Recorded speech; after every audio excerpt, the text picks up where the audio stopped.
Hi everyone, your humble host Chachi Bobinks here. Today my friend BioFan and I have taken a little visit down to BioWare Austin. Hey everyone, BioFan here. Today Chachi and I are sitting down with BioWare writer Courtney Woods to talk about the Descent DLC for Dragon Age Inquisition. Hi, I'm Courtney Woods. I'm a writer at BioWare Austin. Alright, so where are you originally from? I'm originally from Atlanta, Georgia. Yeah, from the South, and then but I went to school. I went to NYU up in New York. Okay. So I went from Atlanta to New York to right down to Texas. You know what they say, you can never really leave the South. We will always draw always come back. It was really funny because my parents really wanted me to go to a Southern school, but I loved NYU. Like, I visited and it was just immediate, like, I have to go here, and I love the city, and but then for work, I wanted to work at BioWare, and Austin had an opening, so it was like, I'm back down in Texas. How long have you been in the gaming industry, and how long have you been at BioWare?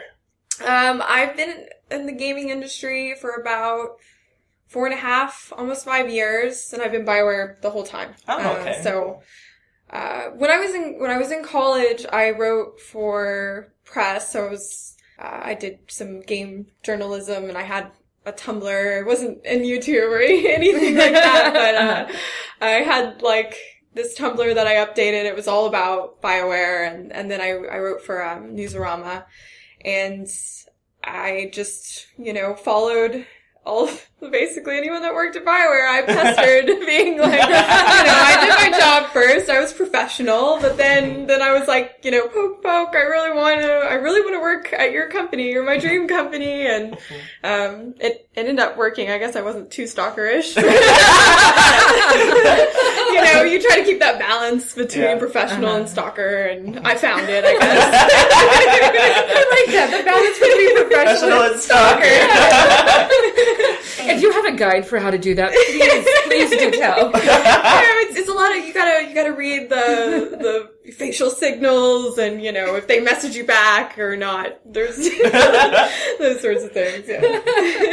No, I used to have a rule. It was my 2 tweets and a reply. Like, every time I talk to anyone who worked in the game industry, I'm like, I can send them 2 tweets and a reply, and then I'm done. It doesn't matter what's said. Anything more than that, it's stalker. You also can kind of tell, like, it depends on the person as well. Some people are really friendly and open and stuff on social media, and others, like, it's not even that they're not friendly or anything. It's just like they're just not on there as much. Like, sometimes there's some days that I try to reply as much as possible, and then there are other days I'm like, oh God, I didn't even look at my phone today. I hope people don't think I'm being mean, or yeah. That's so great. So we know you started off with community, which is awesome, by the way, and then transitioned into writing. What got you into the writing? Well, I always wanted to be a writer. So before I got into games, I interned at DC Comics, and I thought I wanted to go into comics for writing.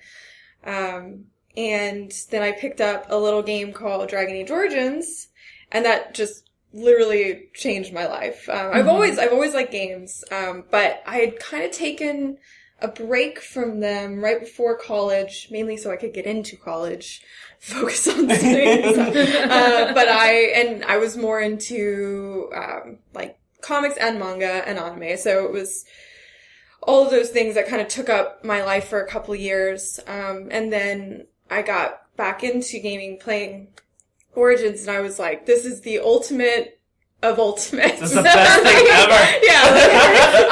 I remember it was spring break, and I picked it up, and it had just come out not that long ago, and I put it in. It was at like 10 in the morning or something. I put it in, and I did not stop playing until 10 a.m. the next day. I think I did the exact same thing. And even then it was like only maybe an hour, just to sleep for an hour, and then it was immediately back into it. And that was the whole week. Like, I did not stop. Cause it was one of those things where I was like, I didn't even know, that you could do these things in a game. Cause I had played KOTOR and stuff back in the day, but I was young, and, I kind of forgotten about everything.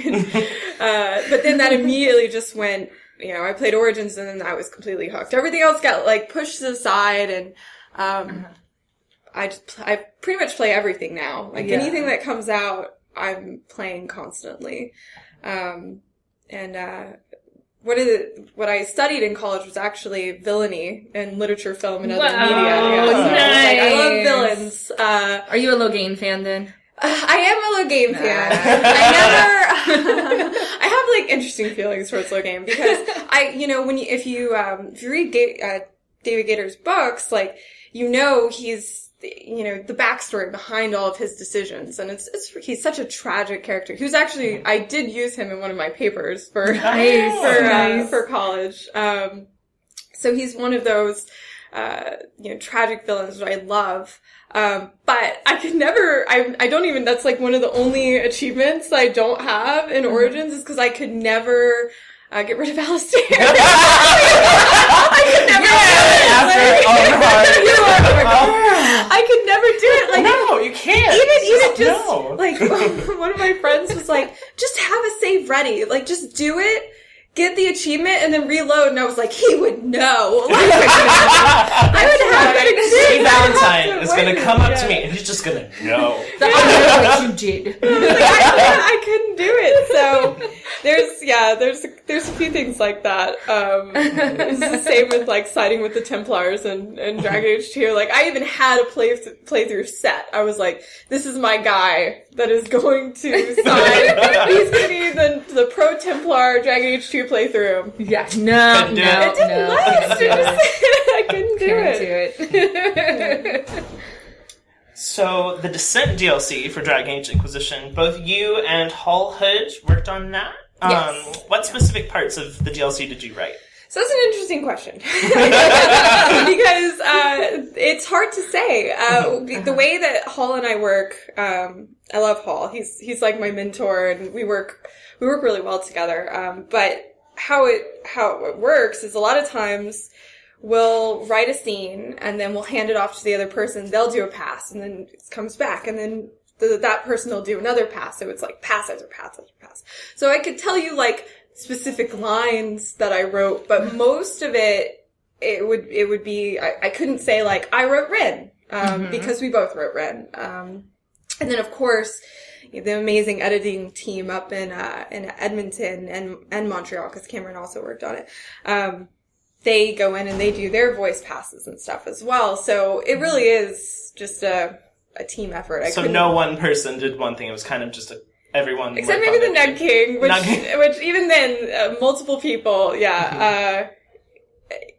I would say no one person really, there's no like writer for Volta, writer for Ren, like you might see in some of the companions and stuff. Mm-hmm. So I gotta ask, because it is a scene very near and dear to my heart. So who do I need to hug for writing the Nug scene? Who came up with that? It probably is me. It's probably you. Okay. Thank you so much. So the Nug King, it's really funny. So that was one of those things that best scene ever. Thank you. Yes. Because I love Nugs. I'm kind of obsessed with Nugs. Too. Yeah, like I think they're like naked pug bunnies, and I have a pug, and I just love naked fat animals, and anything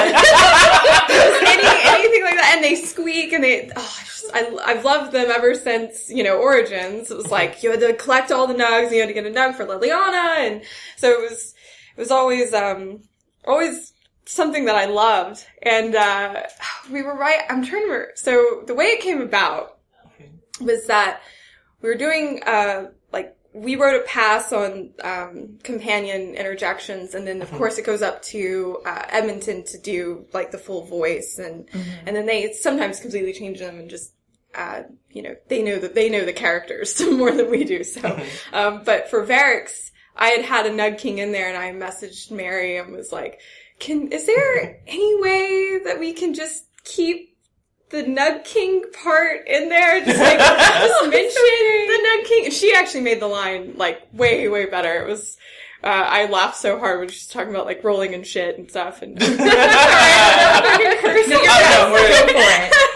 throttle. we're good. Okay, good. Yeah. So The games are adult, rated. that's mature, true. So, But you never know. Sometimes people are sensitive. Yeah, and I tend to curse like a sailor. So. Oh, you're good here. You're fine. But yeah, it my like dream was that we had that line, and then somewhere in the level, a little nug, maybe with a crown, would run by, and Varric would just say, "Well, shit," and that's all I wanted. And then it just kind of took off. Our level designer, Rachel Cottrell, and then cinematics designer, Katie Johnson, they saw the line, and they were like, no, we have to do something big. And they actually, so then... Are they here? Are they like... Actually, Rachel's out sick today, but Katie's, I think, is here. So I need to hug them, too. Yeah. Because Katie's the one that, so Rachel put in as many nugs as possible before it was, like ruining performance. And then, as many as you can without making that Xbox explode. Yeah.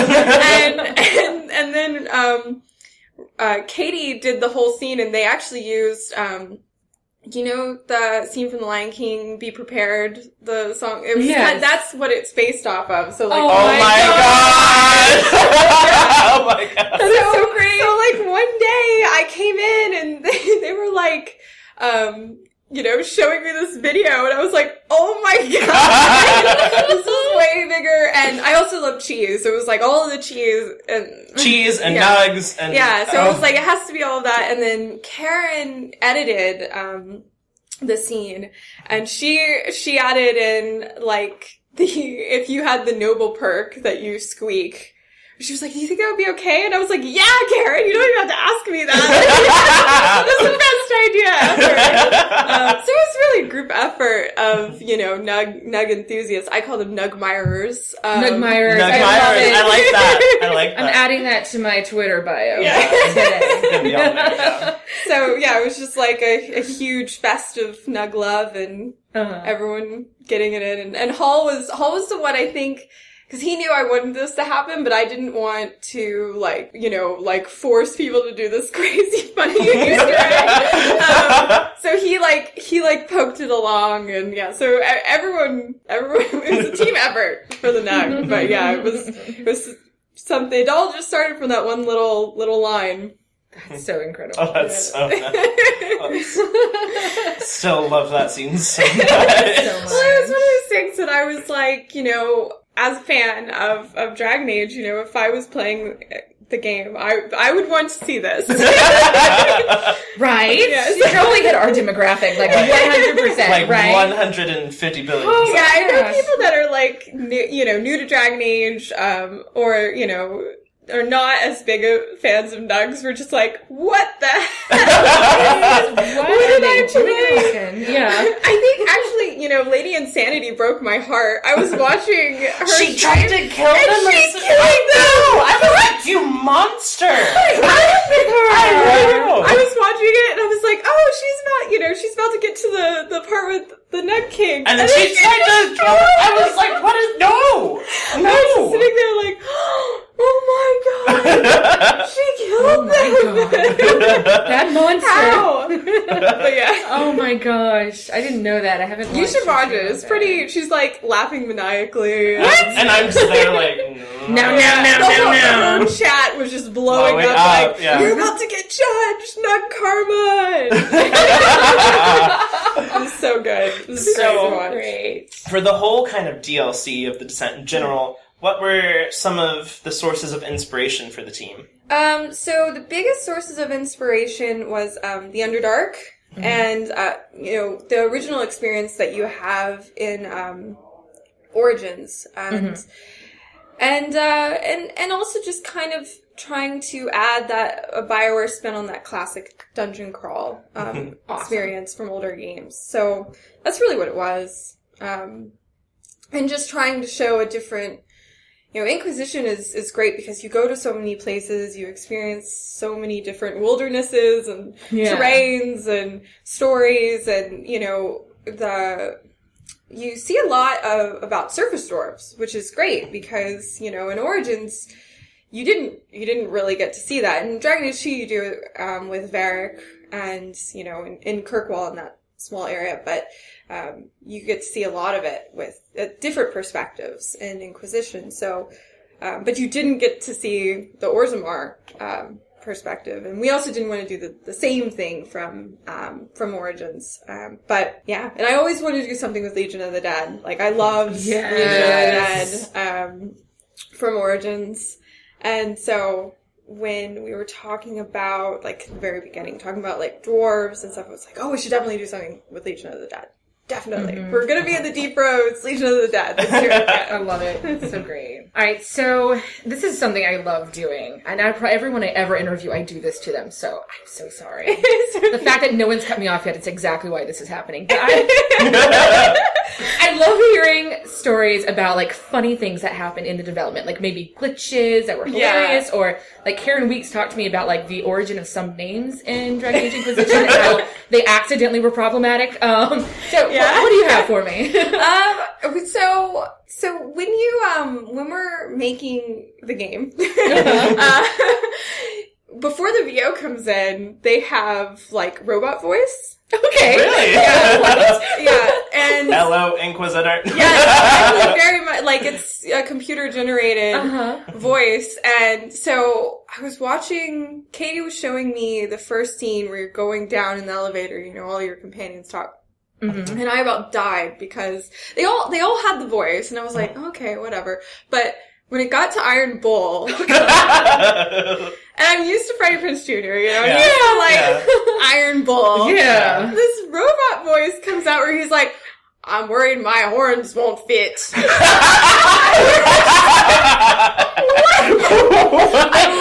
lost it. And they kept calling it, instead of earthquakes, earthquacks. That became like the thing. It was like, the Titan is making earthquakes. Yeah. So it was funny things like that where it's nice to have the line being said so it's not just silence or just the subtitle, but hearing Robot Iron Bull talking about whether or not his horns will fit is great. I just about died every time, and they're like, Courtney, just watch the scene, and I was like, I can't watch the scene. Can you imagine like romance scenes with them? I never had to see that. The Iron Bull romance scene in robot voice would probably be like one of them. Do they have a robot Disgusted Noise? And if so, I want to know what that sounds like.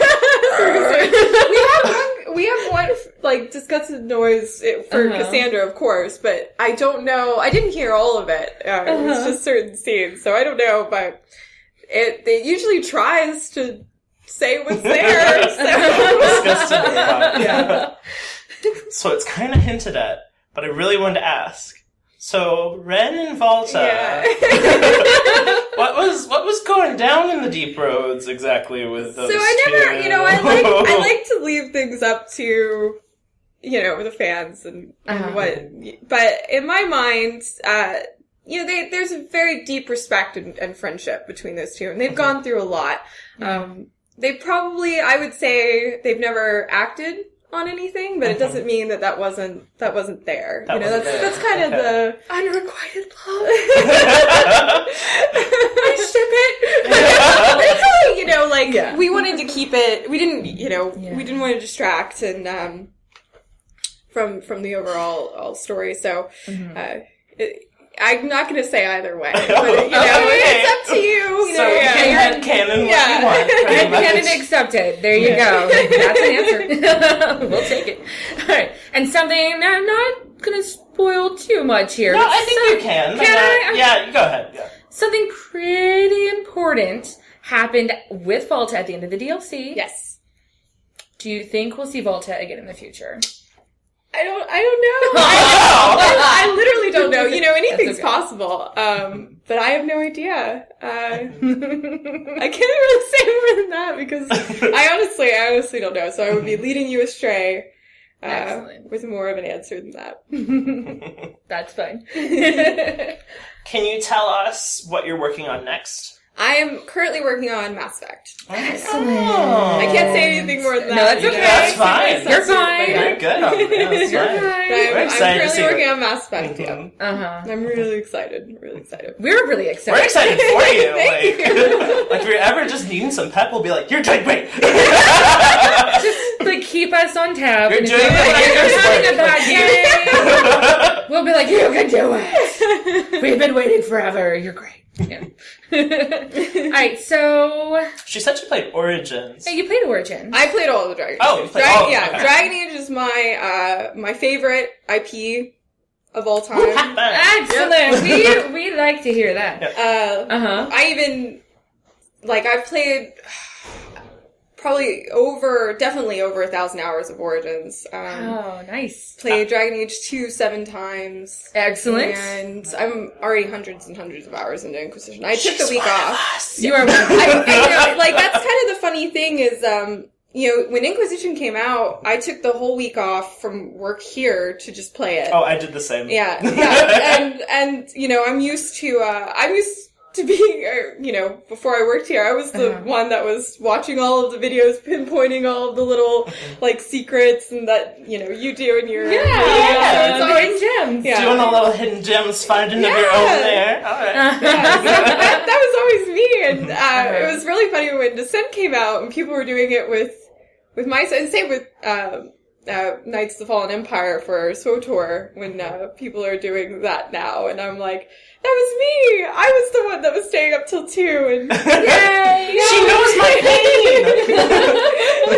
pain! My labor of love! Yeah.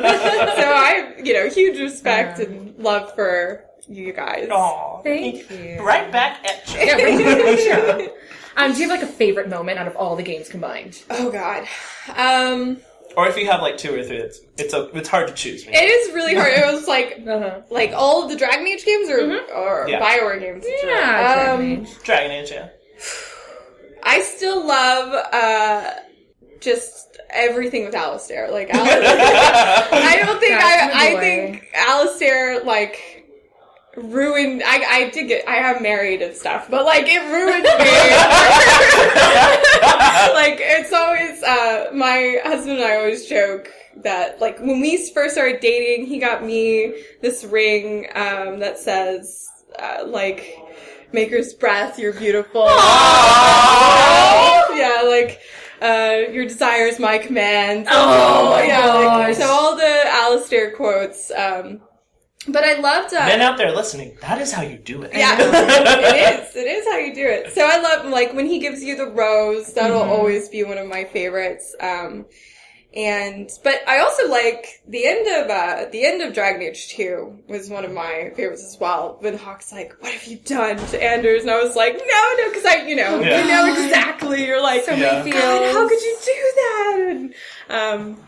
And then in Inquisition, I was just fist pumping when, they first formed the Inquisition, and then when you get to Skyhold and you have the big sweeping view, and it's just awesome. So, so good. And music, and I didn't know about, so spoilers, Your guys. Go right on ahead. Go for it. So, I didn't know a lot about the story when I was playing Inquisition, I didn't know the whole story beforehand. I played it as a fan.